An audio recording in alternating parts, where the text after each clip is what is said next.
I had an experience as a 13-year-old. I didn't have a lot of money, and I didn't really have a great relationship with my parents. I remember one day, and this may sound really silly, and I have said it before, and it made me emotional a bit, but I'll say it again. I remember bouncing home one day because I think I was about 12, 13. I bought my mum her first birthday card. Okay, 12, 13. I'm bouncing home. As I was going home, I don't even know where I got the money from, so let's not get into that debate at the moment, but I bought her a card. Now, that may not be a massive achievement for many, but it was a massive achievement for me. It was my expression of love to my mum, who we didn't really connect really well, if you don't mind. I'm bouncing across the road. I've got the card in my hand. I've walked across, not a main road, but a side road that leads to a main road, and I'm bouncing. And oblivious to me, this car's come back, stopped. Oh, wow, okay, that was lucky. Guy got out, took the card, ripped it up, threw it on the floor, said, "You black CUNT," drove off. Now, I don't know how long, I've got to be honest, I don't know how long I looked down at the card. I don't know how long. But I left it, I walked home, I was 5 minutes from home, a bit emotional, went upstairs, didn't even wish my mum happy birthday, waited for my dinner, said no more. It stayed with me since I was 12, 13. That was my first acknowledgement that actually I was different. Someone looked at me as different because they used the word black and the C word. And I looked at my skin for a very long time after that to understand why the colour of my skin was different to my white friends, my Greek friends, who were white faced. Anyone could knock on my door. They were my friends. I remember my one friend, Kevin, every time. Football, ball, down the road, bam, left-footed, really good player. Gary, across the road, they're white. I didn't look into anybody apart from they were my friends. That's how I grew up. But that day, I was looking at my own skin thinking, why am I different?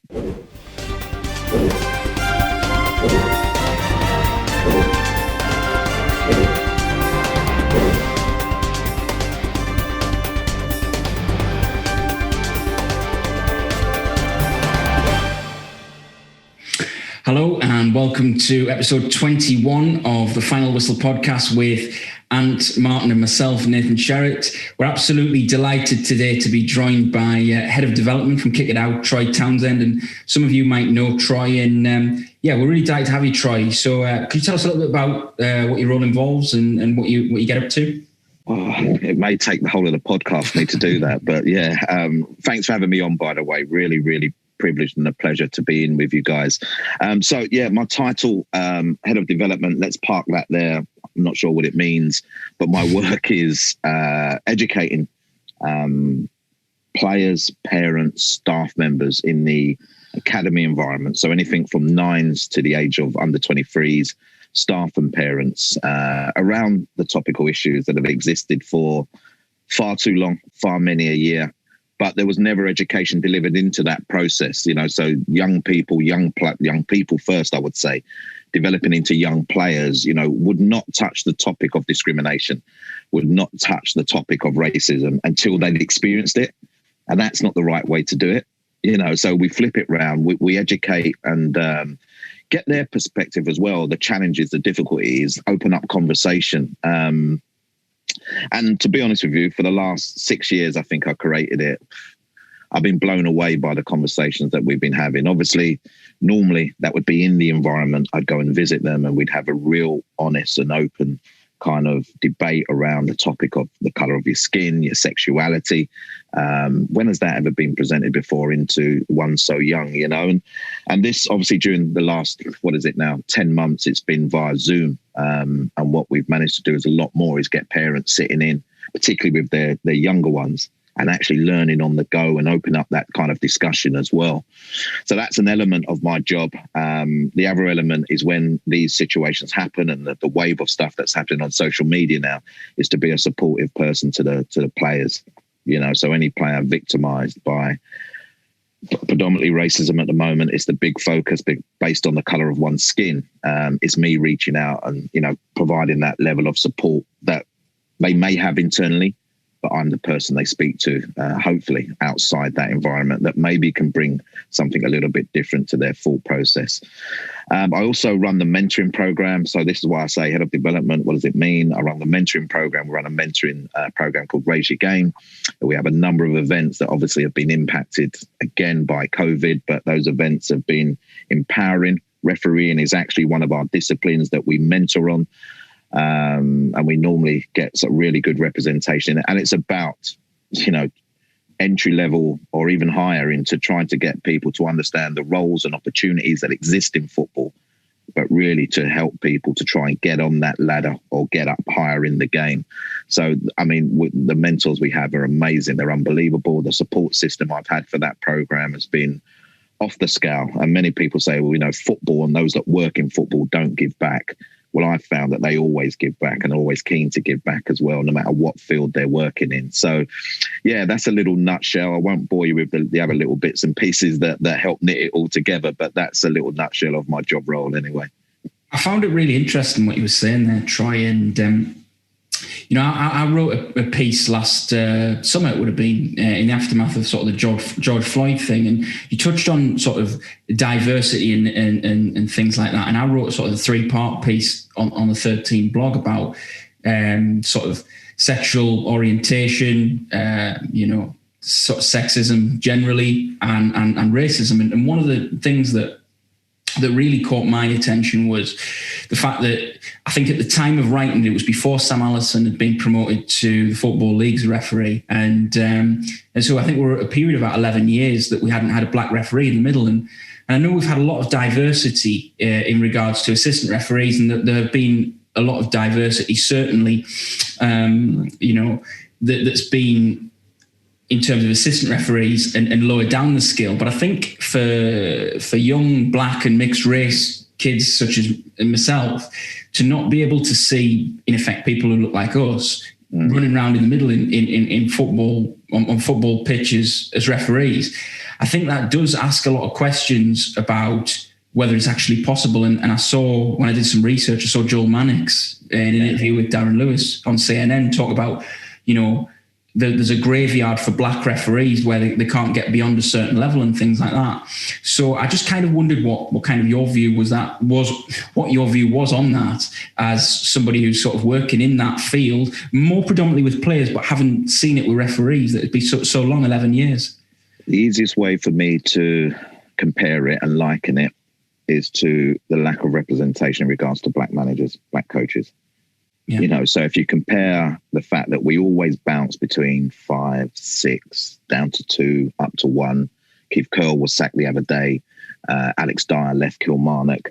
I always liken the official situation as very similar, because it seems like there's a bottleneck. There's a progression at a very fast rate almost. And then all of a sudden, there's a point where someone or something, the court goes in, and you're not allowed to climb the ladder anymore. I have the privilege of Joel Maddox attended an event of mine, challenging racism in football. It was a couple of years ago. And we had a real open forum in terms of, we had football stakeholders, we had ex-players, current players, community groups. Everyone you wish to be represented in that environment was in the environment. It was held at the BBC, so it's a massive plug there. And we were all just sitting in a style where we're all facing each other, not in a challenging way. So I'm the host, and everyone, half circle, everyone's facing into each other. So really getting a feel of the stories that people are presenting, And Joel stood up, and anyone that knows Joel, when he stood up, you kind of back down a little bit, didn't you? You move away and you go, wow, and he spoke about his experience as an official. Now, I thought when he did that, remember it was 2 years ago, round about this time, I think it was March 2 years ago, we presented some stories from players about their, journeys and the difficulties that they face. And Joel stood up and spoke, and we did a little section on refereeing. And remember, I said we had the authorities in the room that day. I cannot believe that the authorities wouldn't have addressed the problem then. Listen to this man speak, listen to his experiences, listen to what he said was, I feel like, I'm not progressing at the rate I should. I don't see the visibility of someone who can actually talk to me about their experience. And I can't believe that football didn't catch it then. I mean, by the way, we're talking 2018, 2019. I'm trying to forget what year we're in now, but it shouldn't have to have had that nudge then anyway, because like you said, Nate, Uriah Rennie from when? So many years ago. Yeah, and he was a FIFA international official as well. It's not as if he was just, on the lower leagues. This is a high-profile Premier League referee. Exactly. But what I'd like to say is actually that, we see the representation on the pitch. We now don't question representation on the pitch. But for some reason, like I said, the bottleneck, and people can deny this if they want, exists. Now, whether that exists, listen, I'm not, me and Martin will get into this later, but everyone knows kind of what I'm like. The officials are not my thing. I used to be a coach. I used to be a player. Did I have rants with officials? Of course I did. As a coach, did I call officials out sometimes? Of course I did. I'd like to think that I did it respectfully, and I'm not going to reveal his name, but there was one from my journey as a player into a coach who said to me, I had the best times refereeing you and your teams. And when you became a coach, I had the best, and I didn't know how to take that, as if like he dominated me or the fact that we were respectful. And in the end, he said, no, Troy, it was fun. It was enjoyable, and so there's my connect with officials. I don't think that I've ever disrespected it in a way that I see what happens now and what's happened in the past. But for me, I've got to be honest, the journey of being a black official, a dual heritage official, a South Asian official, you kind of look at it and think, well, look at all the abuse that everyone gets. Why would I want to tamper that by introducing myself into the position of authority, and almost get more of that based on the color of my skin? Do I look around and think that I'd get the support systems that I should get?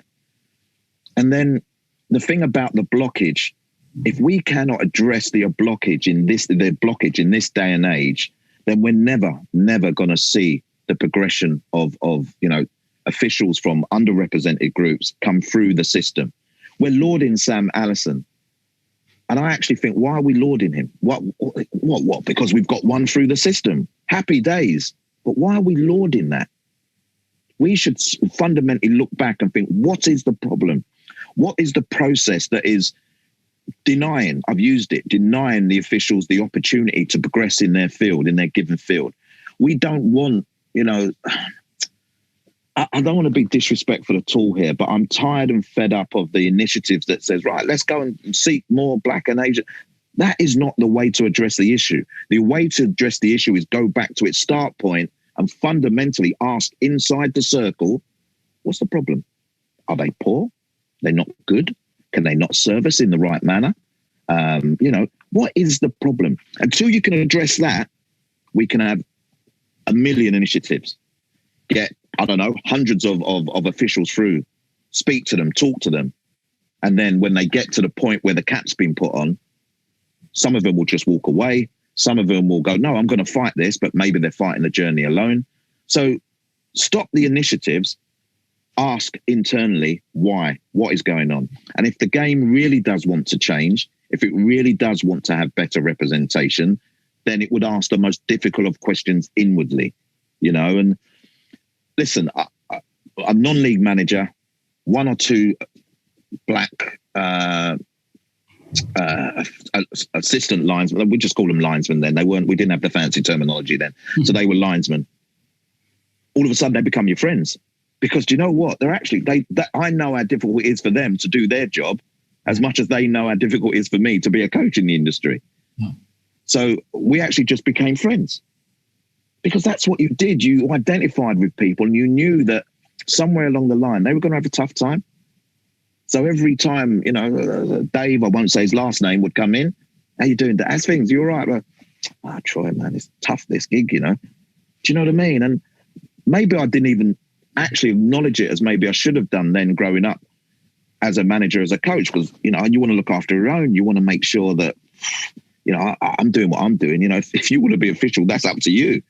But you kind of respect it more. And when I recall those stories and realize that, he used to manage our games, ref our games as well. And I was just thinking, God, did I give him a hard time? Did I suit the narrative that has been created by many, And that's me. I'm just I will be as open as possible as I can be today, because we can all learn from, if we're guarded, there's no point. There's no point having me on. There's no point doing it, So that would be my take on that for sure.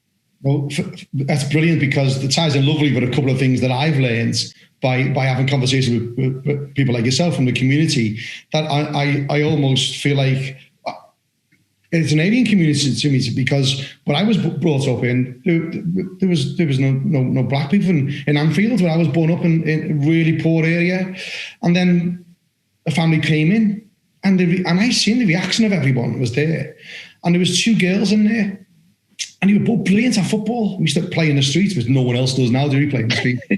and I said, yeah, come and play with us. And some of the lads go, I don't want to play with them. I said, well, with the black. I said, but they're really good at football. Really, really good at football. And I experienced it really which ties in with that unsubconscious bias, which gets so you don't know you do it. And then I remember reading an article about how the scribes, you touched on it with Uriah Rennie. I did games with Uriah Rennie. You had this presence about him. Now, if you've got a presence about you as a white man, that's fine, confidence. If you've got a presence about you about a black man, you're arrogance. And I've seen this at many stages in my life, and I felt it never, until I got involved more into it and realising it, even how they described, he's a big unit. If it's a black man, he's a big beast. And I've seen all these little tiny things thinking, why isn't he just a big unit? Why? Because he's black, he's a big beast.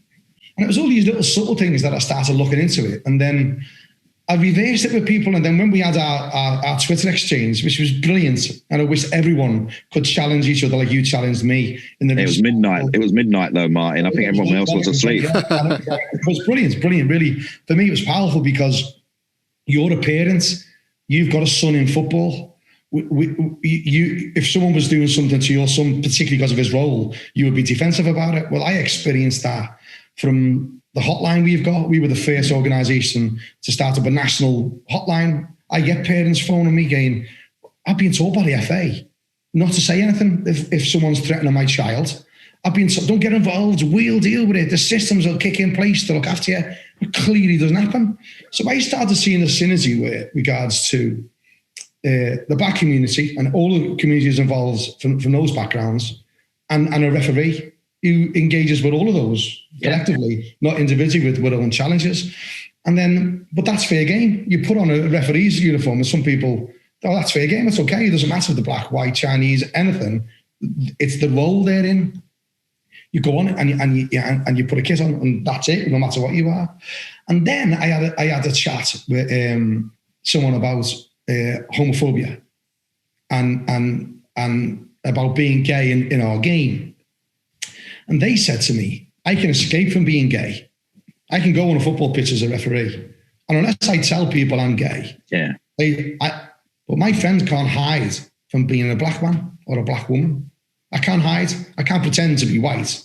Like someone can sort of pretend, if that's the right word, not to be gay. And I think those sort of conversations need to be had as well, because they're all a protective characteristic. But unless you grade them, I'm not going to say grade, or that's more important than others. But it's a different view on how we abuse somebody because of what they are. Do you know what you said there, Martin? You said you're right. They're a protected characteristic. I would actually say they're supposed to be a protected characteristic. In my journey in life, first and foremost, I've never felt protected for being black. In my journey in football, where I should be protected because we've got governance in this game, I've never felt protected from being black by being black, whether it's as a player, whether it has been a coach. So I'm looking after my coaching circles were, first of all, I ran my own academy. And those young players are in my care. I'm the parent of those players while they're in my care, whether it be through the non-league circle that I was managing in, and whether it be in my role at Kick It Out. I don't feel protected as a black person. So you say protected characteristics, and you're right to highlight that. But when does the game acknowledge that actually you are supposed to be protecting us? No, I don't want to talk about, I can talk about all those other characteristics, because I have done and always will speak up as an ally for so many other people and for so many other groups who have been victimized because of this game. But in my experience, this game actually doesn't seem to care that I'm a black man, or black people have experiences that have existed for far too long, that actually the game should have stamped out many, many years ago, or at least spoken up and been more proactive about. So it's great statements coming out. I'm beyond the statement stage. I'm beyond the word stage. You know, if you don't value and respect me for what I contribute to the game, just tell me. Just tell me. Don't come out with all this stuff. And, you know, like I said to you, these initiatives, and people will knock up. By the way, we get knocked a hell of a lot. You know, we were formed as Let's Kick Racism Out of Football. And people say, well, what have you done in 28 years of Let's Kick Racism Out of Football, by the way? And then obviously we kick it out. We tackle all football. So we're criticised as well. We're a small charity that I believe, and I'll say this to anybody, punches above its weight. We're not one of the authoritative figures. We've not got bundles of money. Our dedicated staff work hard to try and make change in the game. And we'll get battered for it. I'll be honest with you, we'll get battered for it, that we're not doing enough. There's no point of us. But you know what? Ever since Black Lives Matter has been around, and I'm sorry if I've moved the topic a little bit, all of a sudden now, these wave of people who in the past would have gone, oh, that Kick It Out, are now saying, oh, no, you should support Kick It Out rather than Black Lives Matter, which tells me so much about a lot of these individuals, you know. So sorry for transgressing. Martin, I want that conversation we had, if you don't mind me going back there, the reason why it was important at 12 midnight, whatever time it was, and I remember it was a Monday night, by the way, so that's how much it stayed with me, was because, one, first and foremost, we were so respectful in terms of our views and opinion. You flagged me up, you highlighted something to me, and you said, Troy, you know, in your position, I don't think, you know, what you've done there, you've kind of fanned the flames. And sometimes I don't acknowledge that.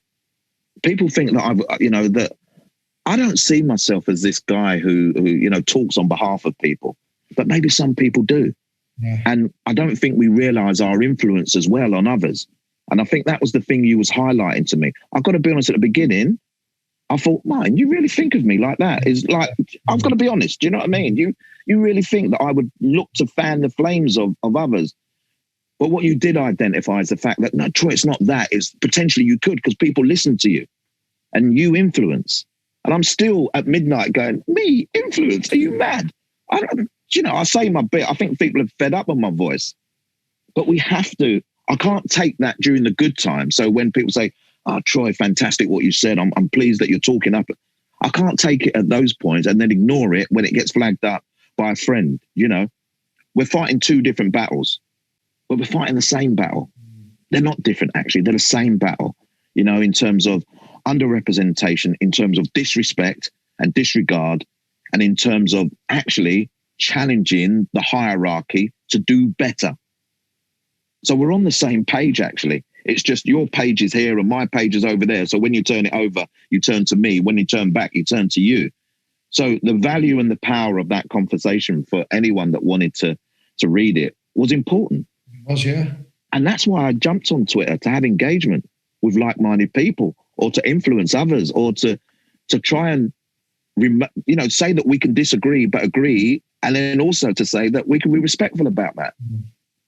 That's what the platform should be used for me, you know? Yeah, and it's how you responded back to me. You and then I was going back, and I was learning. I was thinking, God, I don't think he gets it, and that's one of the problems, isn't it? It's like having to pick the phone up and go, "Hey, mate," and then I wish you had told me at the time, Troy. You're just not getting what I'm saying, are you?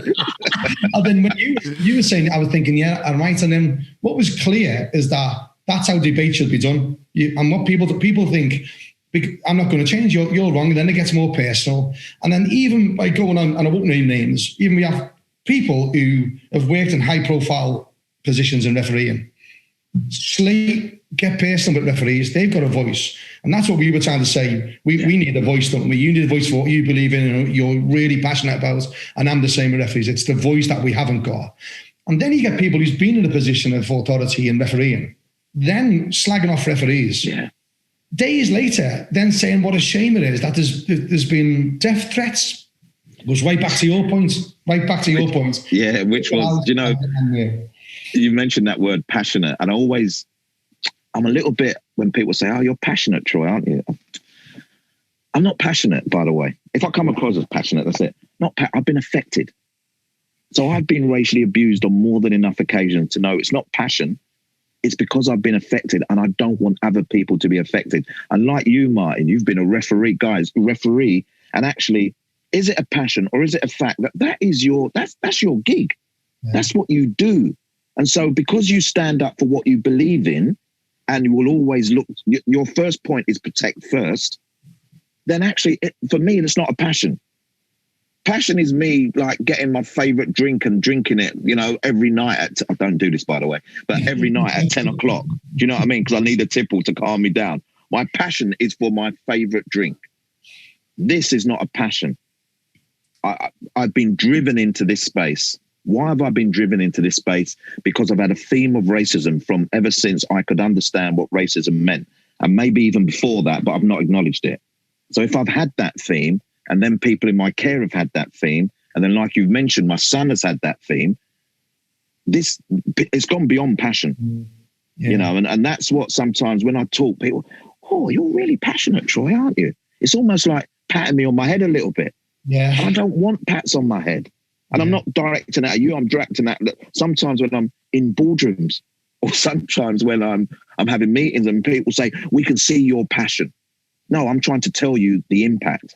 Yeah. Don't blur the lines, Yeah, I'm learning again. You're bloody teaching me again, Troy. I'm sick of you teaching me to be a better... It's only because you schooled me that Monday night, that's why. Oh, you're schooling me here. And I get it because I formed a charity. Everyone laughed at me. Well, it's charity for referees. And I'm affected. I did that because I was affected by what happened when I worked within that structure. And that gives me my passion, even an influence I had on my wife. Yeah. Purely because of my job with the FA. That's my effectiveness. And I've never thought of it could come across as passionate, but no, I was affected by people within organisations not treating people fairly. Exactly. I do take phone calls with grown men who are saying, I was in the army for 15 years. I could kick that lad's head in. But I chose not to because I believe in my role. Yeah. And then they get upset. And I think you're right. We should be... I'll use that line again and I'll give you credit for that because it isn't. Please do, because I think normally it falls on deaf ears. But, you put that all together and again, we're triggering each other here. You mentioned emotion as well. And being abused is an emotional journey. It's not a one-stop, oh, that's a comment, deal with it, crack on the next day. It's an emotional journey. And, I was on with I won't name the club, I won't name the lad. He's only young. But I was with him yesterday and he said something to me yesterday that I would never have been able to have said as a 17-year-old. He'd been racially abused and said, I'm going to have to live with this for the rest of my life. That's the impact. 17. Yeah. And the way that he put it across, I stopped a little bit. I say it, I'm 50 plus. No one cares. He's 17. I'm going to have to live with what happened in a particular game for the rest of my life. He said to me, got on with the game. Everything was cool. And then and I'm thinking, oh, okay, he's dealt with this well. And then he said, but I'm going to have to live with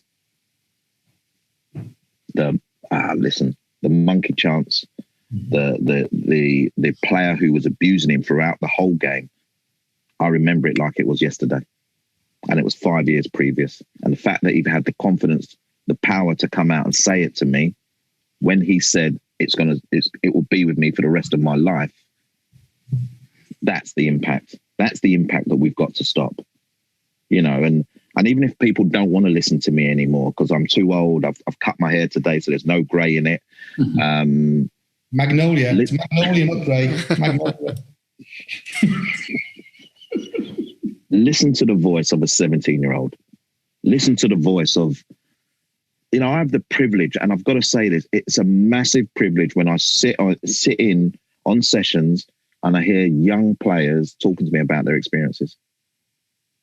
Because one of the things I regret was that I could never do that when I was young. So I carried the weight on my shoulders. I didn't have an open space. Listen, I don't come from a great family background. I kind of, my journey into the game, out of the game and back into the game was lived by myself. I had no one to turn to. So when people were calling me the N-word, when people were You know, I had an experience as a 13-year-old. I didn't have a lot of money, and I didn't really have a great relationship with my parents. I remember one day, and this may sound really silly, and I have said it before, and it made me emotional a bit, but I'll say it again. I remember bouncing home one day because I think I was about 12, 13. I bought my mum her first birthday card. Okay, 12, 13. I'm bouncing home. As I was going home, I don't know where I got the money from, so let's not get into that debate at the moment, but I bought her a card. Now, that may not be a massive achievement for many, but it was a massive achievement for me. It was my expression of love to my mum, who we didn't really connect really well, if you don't mind. I'm bouncing across the road. I've got the card in my hand. I've walked across, not a main road, but a side road that leads to a main road. And I'm bouncing. And oblivious to me, this car's come back, stopped. Oh, wow, okay, that was lucky. Guy got out, took the card, ripped it up, threw it on the floor, said, "You black CUNT," drove off. Now, I don't know how long, I've got to be honest, I don't know how long I looked down at the card. I don't know how long. But I left it. I walked home. I was 5 minutes from home. A bit emotional. Went upstairs. Didn't even wish my mum happy birthday. Waited for my dinner. Said no more. Stayed with me since I was 12, 13. That was my first acknowledgement that actually I was different. Someone looked at me as different because they used the word black and the C word. And I looked at my skin for a very long time after that to understand why the color of my skin was different to my white friends, my Greek friends, who were white faced. You know, anyone could knock on my door. They were my friends. I remember my one friend, Kevin, every time, football, ball, down the road, bam, left-footed, really good player. Gary, across the road, they're white. I didn't look into anybody apart from they were my friends. That's how I grew up. But that day, I was looking at my own skin thinking, why am I different? And it stayed there with me forever and ever. Why am I different? You know, so that's why I go back to, it's not a passion. That's why I go back to how I've been affected by it. And that has defined, in a sense, who I am. And for some reason, ending up at Kick It Out and doing the challenges and battles that I do has almost been defined from when I was a teenager. It's just, it didn't materialize until, I was deep into my 40s. And that's the reason why I would always, and I don't care whether you're, whatever background you're from, whatever culture you're from, whatever, if I can help, I often put myself in situations where actually I know I can't help. But I do it because why should people have a lone voice? And that's why when you bring up about when you say about the struggles and battles for, underrepresented referees in this environment, I can't get my head around that. I can't get my head around why is there not more black coaches. I can't get my head around how people look at us and think we don't want their salt in here. And that's, come on, let's be honest, that's how conversations are. I cannot get my head around it. Then I see something like, and I'm going to say this and people will probably slaughter me later.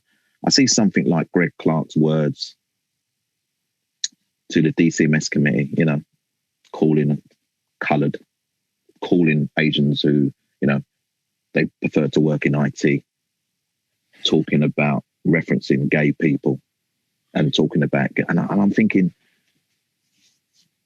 if he can say that live, public, by the way, what are the conversations like behind closed doors?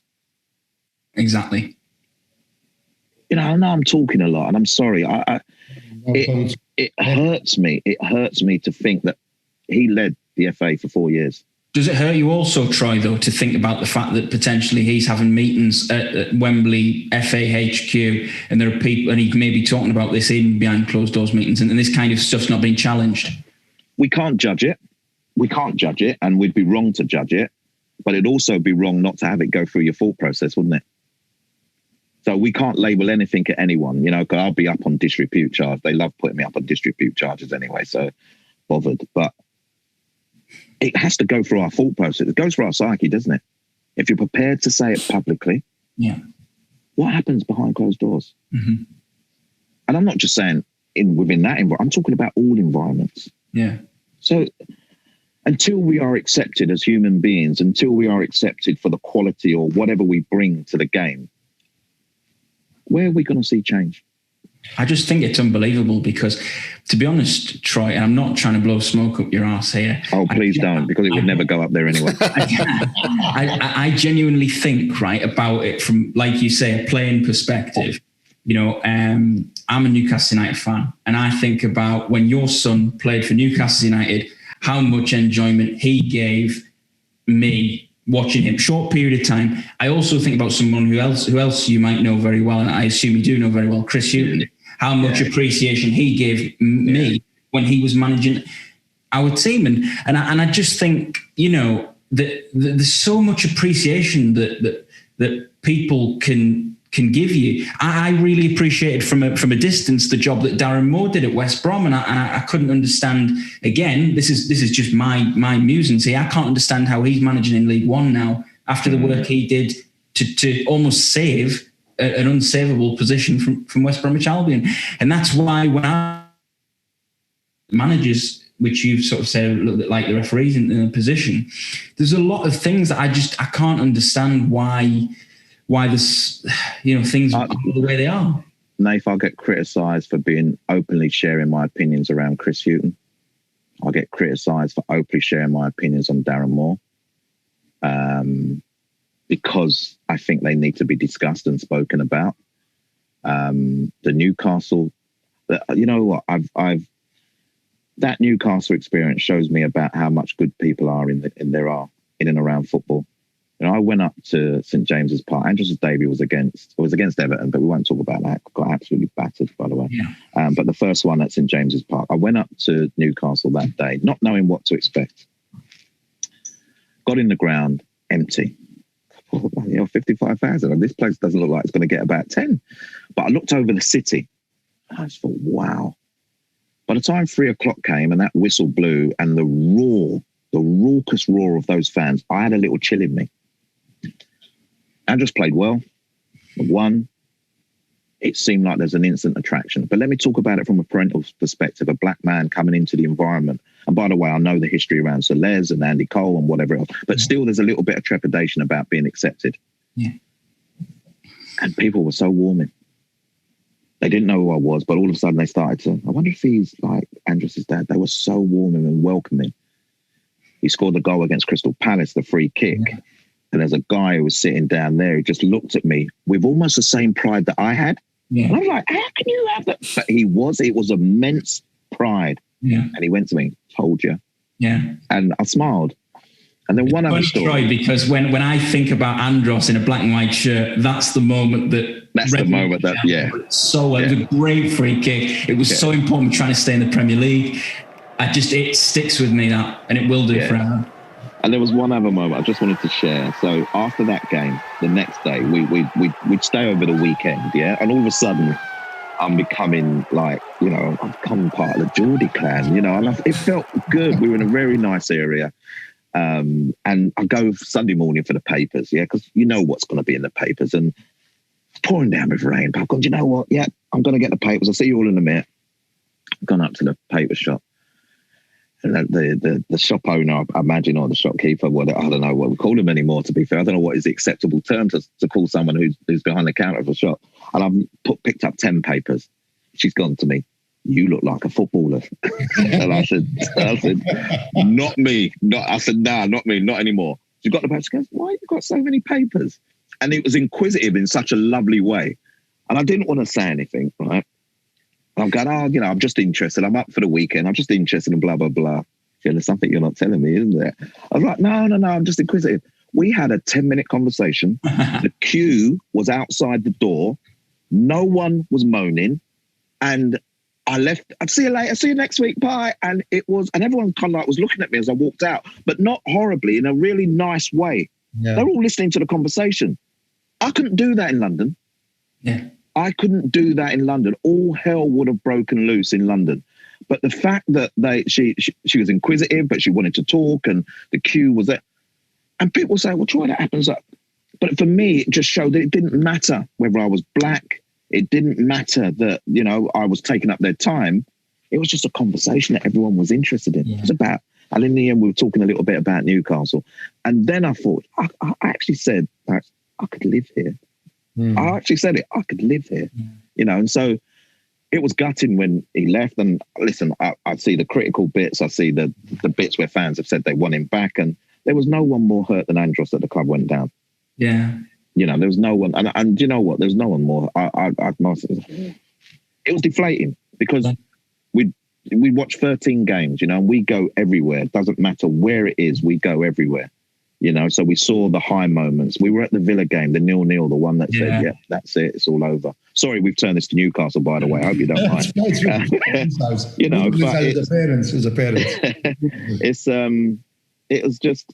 It was a great experience. It was short, it was sweet, it was unfortunate at the end, but it was just such a great experience. And anyone that wants to question his desire in those 13 games, if any, and some have said, look, he took the cheap way out or whatever else. Listen, they're fans. They can have that say. But I tell you, we absolutely loved it and embraced it. And I only wish that, that Villa result was different. Yeah. I even remember Colback missing a chance, Mitrovic missing a chance. 1-0 was good enough. We stay up. I just think it was a mutual feeling. When you talk about Andros's disappointment at having to go, we were disappointed that he had to go. Because I think back as well, there was a big defeat at Chelsea and there was a big defeat at Southampton before they turned it round. And even there, you could see this lad's standing out head and shoulders above the rest, scored 2 world-class goals. And you're thinking, if we could get a half decent team together here that would play around him.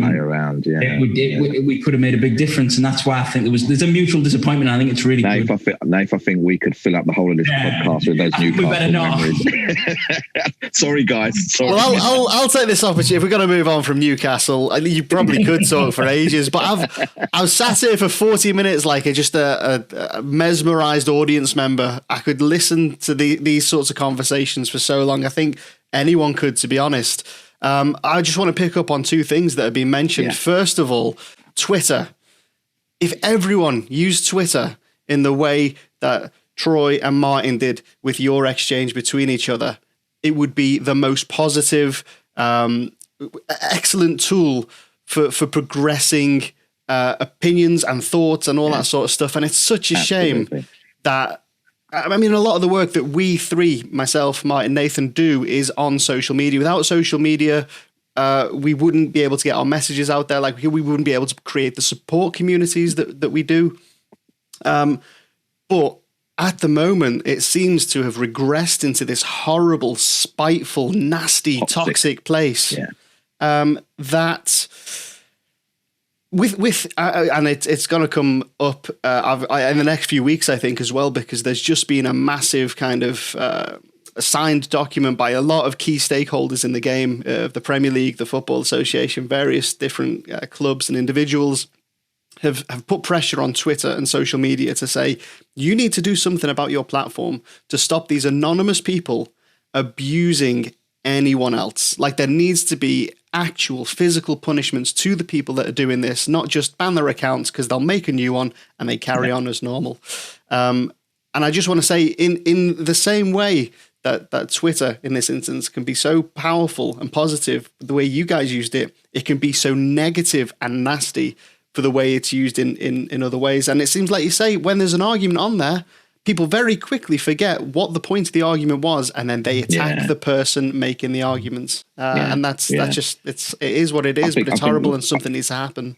No, I think you're right. And I think that was probably the good thing of having our conversation so late. We could just have the conversation and actually there were not many people wading in, or they were just liking what we were saying rather than actually joining in and bringing their own, I'm going to say, ignorance into it.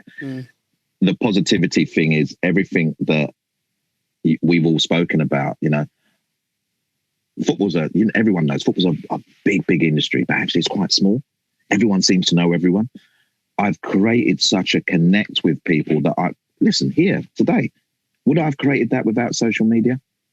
Would have we been, eventually we may have done, crossed emails because referees kick it out. Yeah. And we have done in the past, but would it have been as strong if it wasn't for social media? Would you really understand me, and would I understand you if it wasn't for social media? So actually, there are so many positives about the platform and the engagement that it gets, and the people are connected to someone else who's connected to you, and then you go full circle. And the reason why it's such a topical issue now about all the regression and the negative stuff is because we've been talking about it for so long. There's a lot of people that think the hate on social media has just arrived.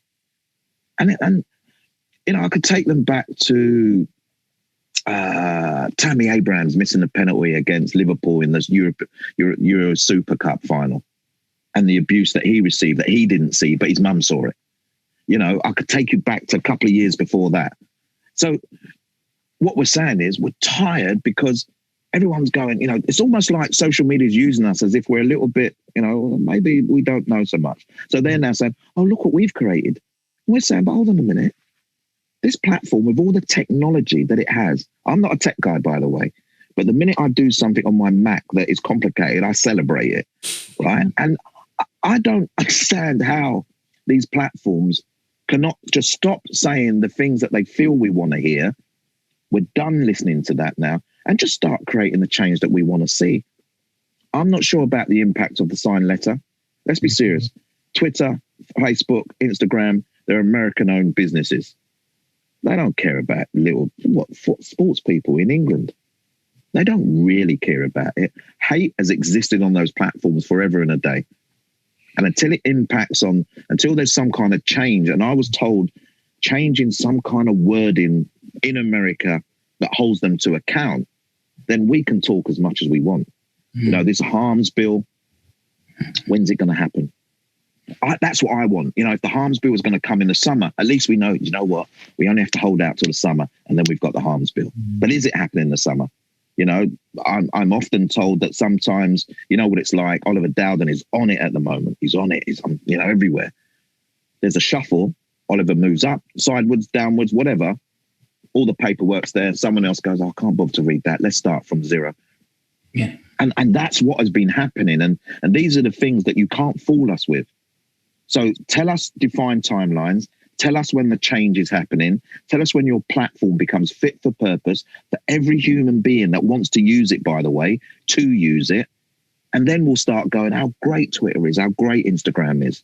12-year-olds are getting arrested for racial abuse and on social media platforms. I'm told that you're supposed to be 13 to even sign up. So straight away, there's a problem there, isn't there? And yet they don't hold themselves accountable. So again, I'll go inwards and say, until you can have those difficult conversations where you go, you do know we're getting slaughtered out there, and actually it means something to you, then everything else is just chat. And we've seen so much chat over the last 2 weeks, to be honest, and I've been part of it, so I'm not saying everyone else, I've been part of it. I'm just bored. I want to draw a direct parallel as well with things that we've raised in terms of refereeing abuse. In that you look back over the FA's campaigns over the last few years, and they almost have said what they think people want to hear. Yeah, referee abuse is bad, so we're going to do this. Look at Ray Winston. We made a little commercial. Oh, now we've highlighted how bad abuse is.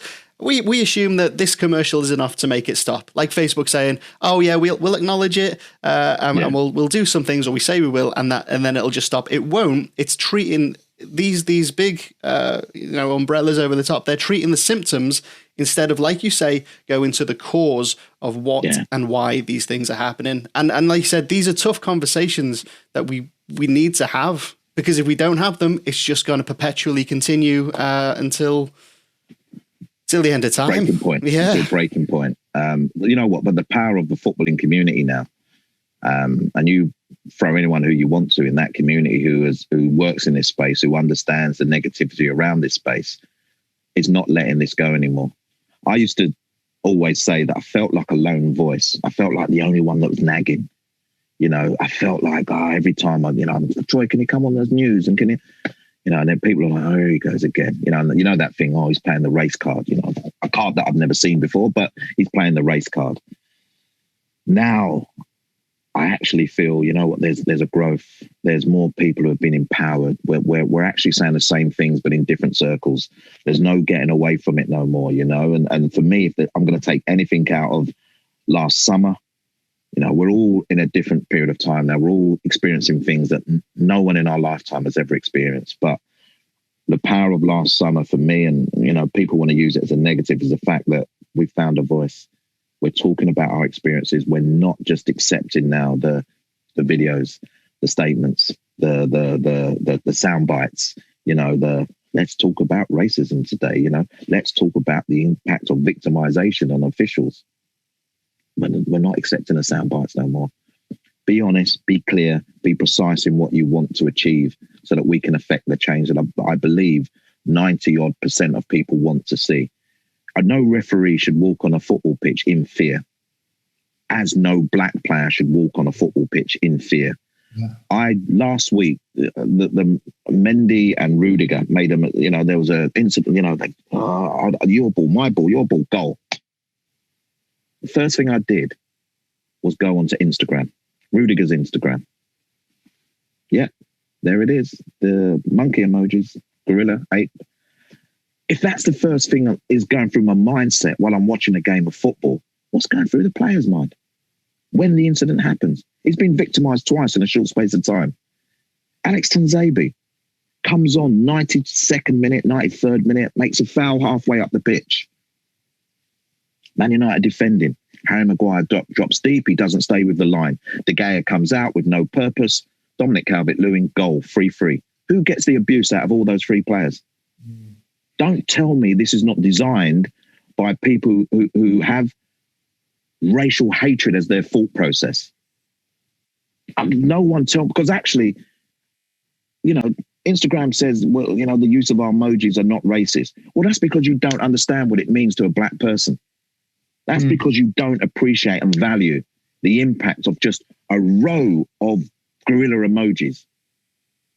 Well, but what you're doing, you're now becoming complicit to it. You are now accepting it and becoming complicit to the hate that exists. So who's going to hold them accountable? I can't think. Martin. And no, don't ever apologize. This is a beautiful, beautiful podcast. Not only is what I would have called passion, but I get the effect of that. The love of your son coming through as well, and that is an importance to flash up, is just beautiful to see, Troy. But I can't think. Martin, I'm sorry, I've cut across you again, and if I keep doing it, just put my mic on mute, okay? Everyone talks about the racial abuse, but Andros, very similar to your officials, was told to effing die only 2 weeks ago by a apparent fan of the football team that he represents. Now, he might not see it. It was brought to my attention. I'm a parent. Forever. I take that as a threat. Yeah, forever. Because we don't know the mindset of these people either anymore. No. Mm-hmm. If someone tells you to effing die twice, you know, a period of time when people are losing their lives just like that, loved ones are losing their life, and you're prepared to talk about someone dying because of something that happened in a football match. I know. No, I get. It's just. I just wanted to flash that up, you know, because I get affected regards when it's just someone I know who's called me and said, you know, they've done it to my son, and then I see you in front of me thinking it from the football point of view. But I can't think of any reason to have a monkey emoji positive, a gorilla emoji. How easy would it be for these to just? You can't use them anymore. Whether that's something we would look at is a very small way of just saying, actually, we are going to take this seriously. We're not going to do that. We're going to. And I talked to Ant the other day, Troy, about he used to work with Tui, and he'll explain a bit more where we're going with this. When I talk now, I'm talking here, my phone's here. If I say Tui, you would guarantee the next time I go on Facebook, an advert for Tui would pop up on my stream. If that power is there already, why haven't they got similar for a word for the abuse? Martin, they talk about, oh, you know, we don't want to do IDs. We don't, you know, we need to protect people's anonymity. And I think, rubbish. You know everything you need to know about us anyway.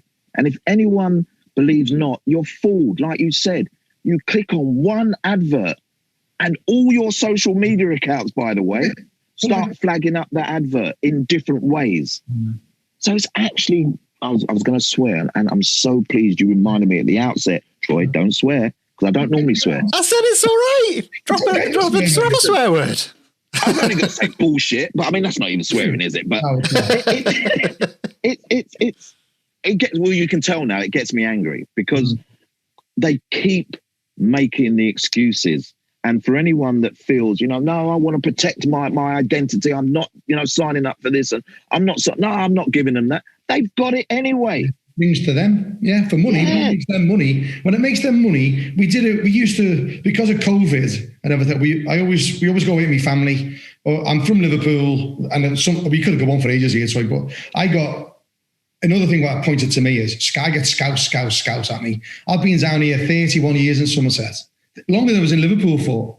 Still get scouts. I still get, there's a story about, being up north, what you said about being in the shop. When I come down here, people say, Scousers and Northerners are so much friendlier. And there was a bloke in the corner of the bar smoking his pipe with his cap on. And he went, Scousers. I hate Scousers, bro. You're friendly, my ass. He said, you're all nosy. You're not friendly.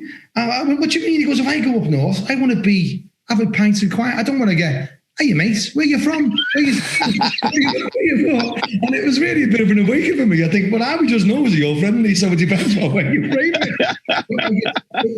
I get it, and I think with the family, we used to go away for a cottage, but don't get all the grandkids together. A big family, typical Scouser, come from nothing. And so we want to give something back to my family. We have a cottage in Devon, Cornwall. We pay for it. We have the only rule is the big breakfast table, farmhouse where we all eat together and gel. Now, we hadn't been on cottages for years now because of COVID and everything else, and weddings. We started on about cottages. Let's do it again. He said to me, Mrs. on the couch, let's look for a cottage. Yeah, we'll do that tomorrow. Went on my Facebook an hour later. All these cottages had come up. I'd done, and I'm thinking, why can't they do that? It's a positive. Why can't they say anyone who says the N word or whatever that word is, that just kills it. It doesn't go on. It does not go on. I just can't get that, Troy. I can't equate that one. I agree with you. I don't want it to go on, but that tracking system of that individual or whatever they're about to have typed, tried to send it in. I still want that process in place. Yeah. We've worked with an organization called Signify, who gave us an absolutely unbelievable insight into the tech around social media.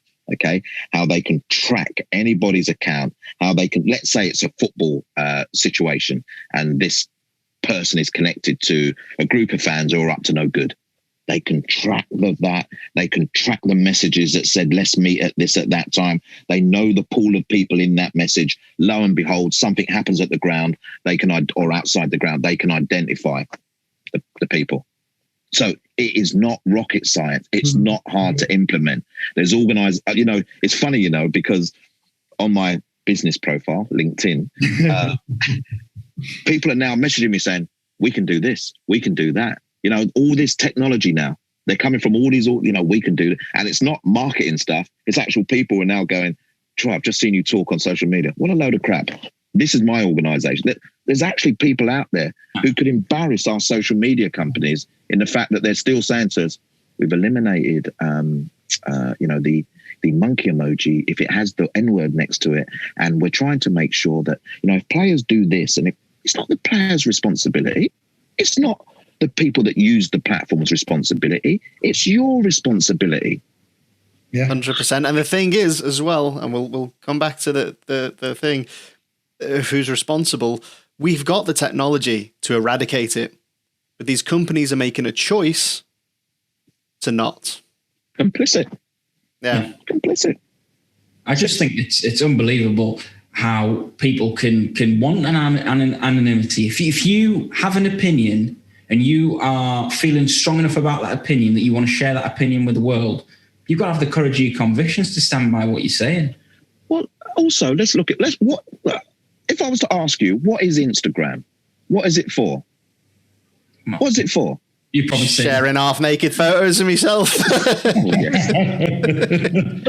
I'm with you, Ant. Yeah. But it's sharing images, isn't it? Yeah. And I mean, people go on private there, and I think, well, if you're on the platform, you're there to share. It's up to each individual. I'm not going to knock that process. Yeah. But if it's an open platform where you're there to share your life story. Let's just put it this way: your life story, or your business, or you're using it because Instagram is finally gonna pay you money for posting. What I've never got the art of that. To be fair, I want to have people get paid money, but I just listen. I'm tired. I'm not tired of you guys. I'm just tired of the conversation, of the repetitive nature of what we're trying to achieve on all these platforms, whether it's the Facebook, which is supposed to be the friendship one, whether it's the Instagram, whether you're showing off you're in a hotel room in Monte Carlo, but actually you're in Bournemouth, and whether it's Twitter. I'm bored. I'm tired. I'm fed up. Can we just say that Bournemouth is also beautiful for any people out there? That's actually why I said Bournemouth. I was going to say somewhere else, but Brilliant. That's actually what, because I know it's a lovely place to be fair, and I would never not go into Bournemouth. So yeah. Oh, brilliant. And so you remember a while back we were talking, we had a bit of discussion about this as well, didn't we? And we said about we've all been guilty of not addressing racism as referee. Yeah, I know exactly the point that you're going to talk about there. Yeah. Mention it to Troy what we talked about.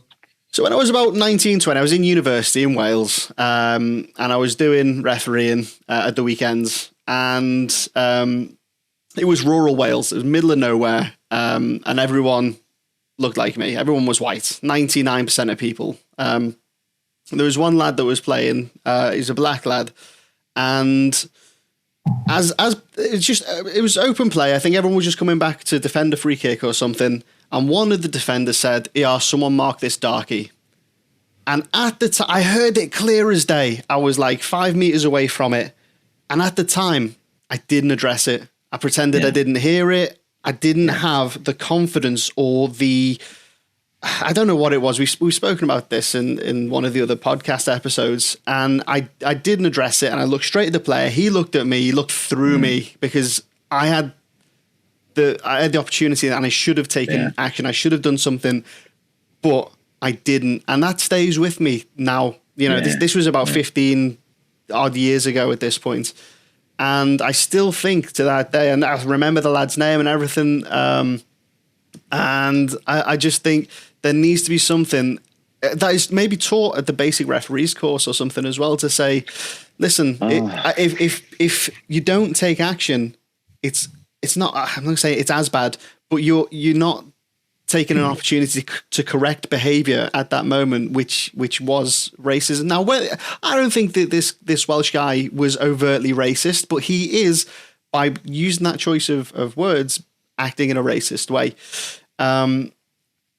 And at the time, I didn't address it. It's something I've spoken about with these guys, and it's something that needs, again, to be openly talked about. I'm open and honest with saying I didn't do the thing that I should have done that day. And if anyone asks me if I was to do that again, or if that happened to someone in their game, what to do now, having 15 years more confidence and experience and conviction in myself, and knowing what's right and wrong, how to deal with that. But at that time, and a lot of referees in this country are of that age, they're 18 to 24, and would they, if they heard it, address it? I'd like to think, I hope that they would, but I mean, there'll be people out there that see, hear, but don't acknowledge racist behavior. They'll just go home, not report it. I think there's something that needs to be kind of given to the referees. Just say, listen, you've got the authority to do something, do it.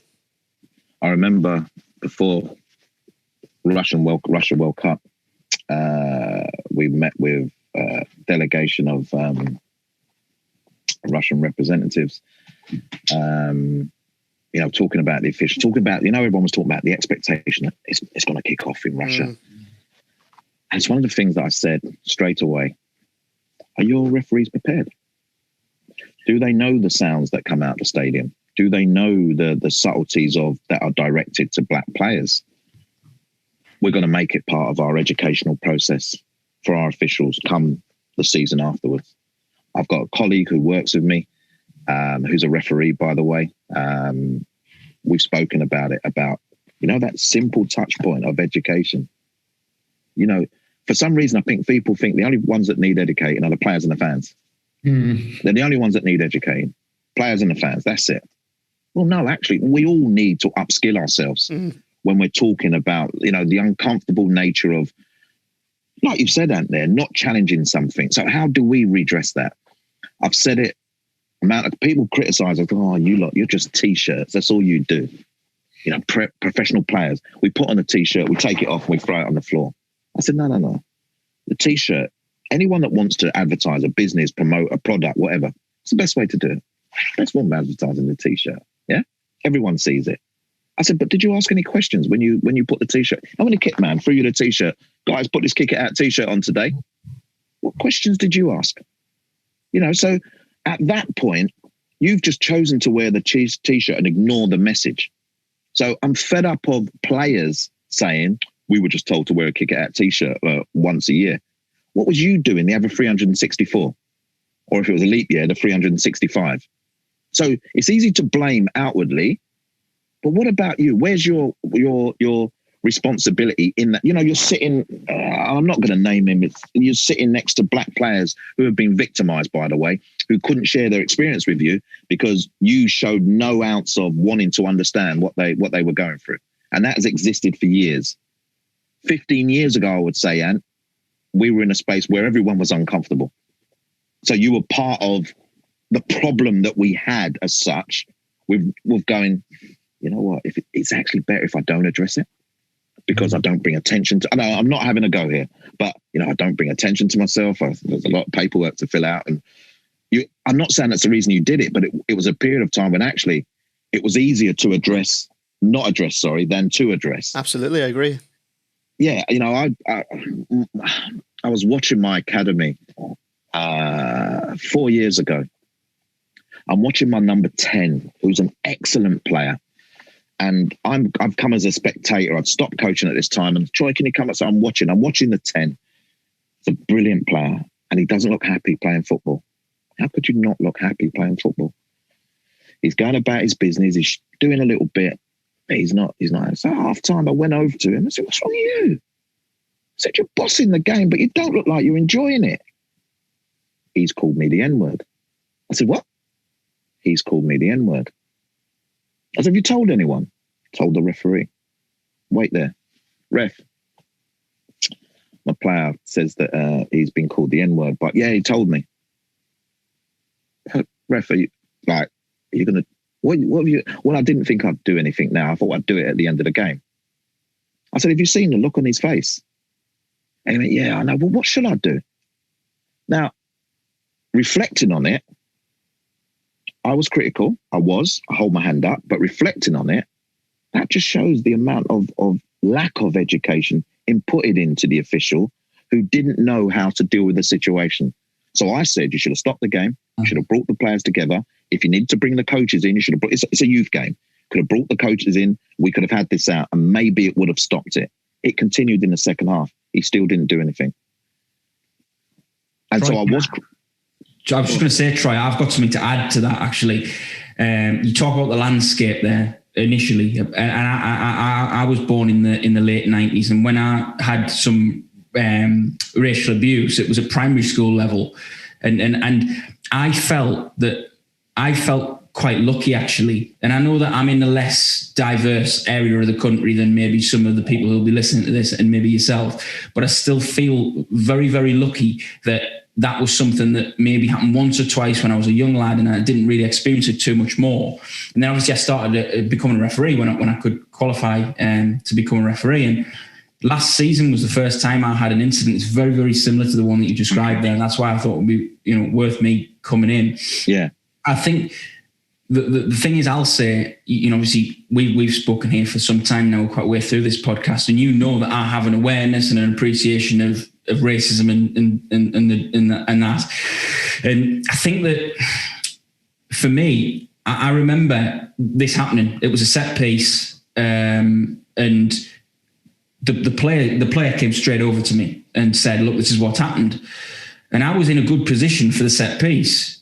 But unfortunately, it meant I was in a position where I couldn't hear the exchange of words. Yeah. And I thought, oh dear, really is what I thought in my head, because I thought, well, I feel so strongly about this and I really want to take action, but I can't, because I know it's the same as a penalty incident that I've missed. I haven't seen it. Okay, I can't just give a penalty. You know, I realized that I had to do something. So what I did is I pulled them both in and I just said, look, I said, at the end of this game, you're both going to come to my dressing room in the presence of my assistants and you're both going to recount what happened from each version of events.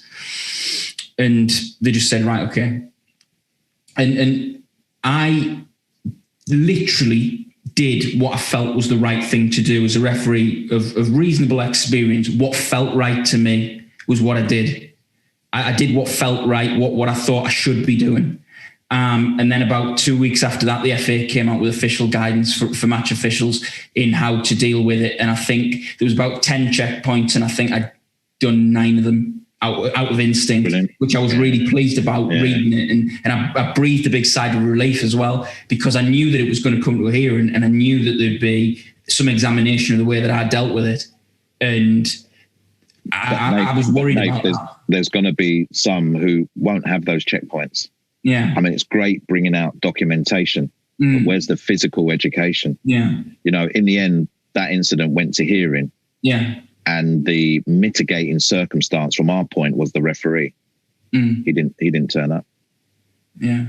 So all of a sudden, our evidence is on the... Now, what I'm saying here again is, it may come across as, but I'm actually not blaming... He's a young ref. I'm not blaming him. You know, if you don't have a directive, you know, what you're saying is there, Nath, is you acted on instinct. Yeah. My instinct goes 1, 2, 3, 4. You know what? I've checked 9 of the 10. Instinct. Yeah.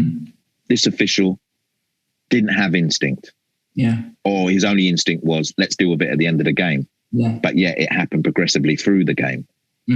So, you know, if he'd had the training, if there was training in place, if there was the training, then the guidance, you know, and then you judge him on that, didn't you? But he's had no education. He's not had the guidance. He's now being judged on just making a decision in the 24th minute that he thought, I'll leave it till the end, that subjected my player to continuous abuse. Yeah. And I think that's something that we need to maybe think about. Could it be a part of the basic referees course? Not just racism, but sexism, homophobia. Nathan, not could it be? Or should be. Should be. Yeah. Should be. And like you said, all those characteristics, if you want to get on the ladder or continue, you've got to attend, whether it's online, whether it's face-to-face, whether it's done by these platforms. The amount of education that is being done by these platforms, by the way, now, because of the state of how we're all having to live, there's no excuse anymore. There should be no excuse not to upskill people. If you're one of those authoritative figures, people in your care, there's no excuse not to upskill people during this period. Troy, this is 100% what I've been saying. When you're a referee, you take one exam right at the start of when you do your basic referee stuff. If you pass that, fantastic. You can referee the rest of your career without having to do any further training. None whatsoever. That's embarrassing. Yeah. Well, we put a look when we all the things you're saying about you get challenged. Oh, it's him again, moaning. I've had that for years as well. Just for the referee, and you think you're just making trouble because you're talking about things you don't do. We put a document to the FA 4 years ago.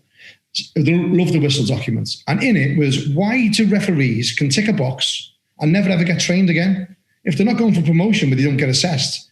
They opt out of any form of CPD, of any or law updates. And then we've said that there's nothing in the laws of the game, not in the basic referees training course, to teach you how to deal with any form of confrontation, never mind trying to deal with racism and all those. There's nothing, it's nothing we said it. And then you have the chairman of the referees committee, the FA, making the comments that he made that he apologised for. And Lord Ousley actually made a comment saying he should resign. He stays in this place. So how can they even say that they're addressing it when that individual is still in place now?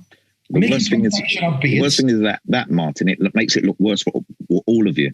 Everybody. All of you that wear the official kit with the badge, it makes it, because that's your representative almost, as if he's the one talking on your behalf. And let's think about it. At what stage do they appreciate? And again, I can't believe I'm backing officials so much here, but I am. So at what stage do they appreciate the fact that you are in control of 22 players on the pitch, by the way?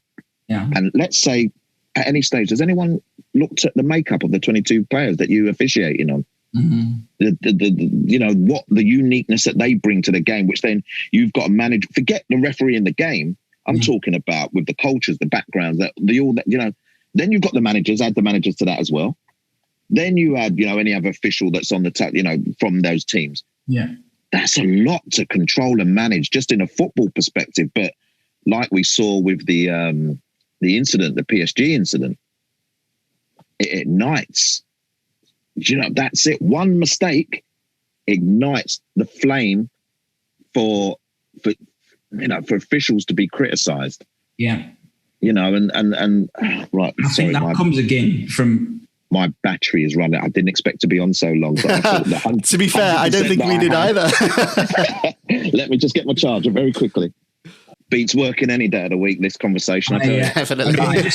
Now, all I was going to say, Troy, was the fact that, I think that again comes from a misunderstanding. If I understand, like, the officials communicating in their native language from that, I think that's something that it's very, very hard for people there's not many people, who speak Romanian, and the group of officials was Romanian. And I think that when you have words that maybe sound like something but maybe mean something else, potentially, I'm not defending or going either way, just when you don't understand fully the language and you grip onto one part or another, I think that's where things can be magnified and blown out of proportion. And I think that's, we've been talking a lot about social media here, and one comment gets made or one thing happens and everything can be blown out of proportion in such a negative way with a lot of these things. And I think that's probably one of the big worries for a lot of people. But Nathan, it happens to the players, Cavani, had to suffer a 3-match ban and a £100,000 fine for language and terminology that in his native country is deemed acceptable. Yeah. So, the officials are in exactly. Someone said to me, there's and you guys would, I'm only telling you what someone said to me, so you guys will be able to tell me. There's a briefing. So in the hotel, it's a Champions League game. You'll get your list of who the representatives will be on the bench, blah, blah, blah. You get to know the names, you get to know the people. So effectively, what I was told, there should be no excuse to not knowing Pierre Webo's name. I agree with that. 100%. I also believe that the directive is, and I don't know whether Martin can back me up on this, I believe the directive is that FIFA officials should communicate in the English language and should not communicate in their native language on games. Absolutely true. And I think it's almost like when they do this, isn't it? When you see referees covering the mouths, players covering the mouths, you instantly think something's wrong. Yeah. So we're not talking about grassroots referees here on a basic referees course. We're the elite of the world. That's they're not prepared to deal with this. So Troy said in the beginning about education. I think this is a massive failure by the people who train the referees at elite level. They should be fully aware of what you say to people. And if you haven't got the skills to recognise 12 people from the sides who are multimillionaires on telly every week, then I'm sorry, that's a failure of education. Absolutely agree. I mean, listen, everyone talks about education now, and I think sometimes people talk about it with not really knowing what they want. They just say education, and if you're in, I think I said it earlier, if you're working in this space, if you're in control of certain aspects, education and understanding and appreciating are just values that you have to have. You have to have. And if you don't have them, then you start going around, whose responsibility is it? Yeah. Whose responsibility is it to make sure that the officials know, everybody that's in the environment that they will be directing at some stage? Whose responsibility is for the players to know that certain language and terminology cannot be used even in banter on social media? We all have a responsibility. The game, and ultimately it's the game that has that responsibility. Yeah. And it needs to step up to make it more effective. Yeah. So that situation out in at PSG, we're all scratching around going, oh, should he have known the name? Should he not? Should he have used it should be clear. Yeah. You just said to me, should be speaking in English and should know the name. Now, if that's clear to everybody, there should never be this inquisitive nature. So that stops the rubbish on social media. There should never be this inquisitive nature of, he did wrong. No, he didn't do wrong. He was just calling him. He's the only black person there. He's just calling him. it wasn't in his native tongue, it's Romanian, so he should be able to get away with it. There should never be that debate. No. It should just be clear. And if it's not clear to you because you're not privy to the rules, someone can post it and go, actually, it's clear, It's like professional standards in any industry, whether you're a gas or whatever it might be. I've used so many words and you just said professional standards. I need to get better at using a lot less words. 100%. Getting straight to the point. And on that point, unfortunately, we have run out of time. I know Martin's got a schedule to be on the BBC in 4 minutes' time. So we will have to wrap this one up. Thanks very much for joining us, Troy. We're going to have to do another episode. I could listen to you for hours, and I'm sure everyone listening could as well. Yeah. Thanks so much for your time, Troy. Thanks for having me on. Really appreciate it. Really appreciate it. Wonderful, beautiful to see how you are about parents, about what you try to educate people. It's great. Shout out to Sky, putting money into it, really stepping up their game in other fields. It shouldn't take a TV. That should be our governing body. So the Sky's probably shamed, in my opinion. The FA would expect you to agree or disagree with that. But I think it's wonderful, progressive, really positive. I hope Sky helps you move your messages forward and we all come out a better game. So thanks, Troy. Absolute pleasure, guys. Thanks for having me on. Yeah, really appreciate it.